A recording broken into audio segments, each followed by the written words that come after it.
है। इस मुल्क का मसला क्या है? इस मुल्क का मसला गरीबी नहीं, मेरे वतन का मसला यह है कि अमीर गरीब के लिए कानून अलग अलग है। यहां 11-11 साल 12-12 साल एक शख्स जेल में रह के आता है, लेकिन बाद में पता चलता है वो तो बेगुनाह था। उसके 11 साल कौन वापस करेगा?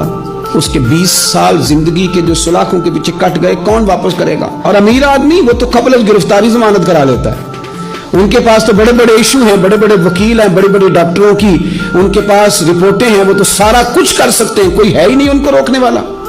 मेरे अजीजों, आप समझे मेरी बात को। हजरत उमर फारूक फरमाने लगे ये फैसला कर लें, इसलिए कि हजरत उमर अगर सिर्फ अपना तो सोचते तो नजरिया नहीं बचता था। जनाब उमर रदी अल्लाह तआला अन्हु ने ना सिर्फ अपना नहीं सोचा, उन्होंने कहा कि सच को फरोग दिया जाए, जात से निकला जाए। आप फरमाने लगे तू ना उमर को किसी ऊंची उड़ान में मुब्तला ना कर, उमर को पता है उमर क्या है।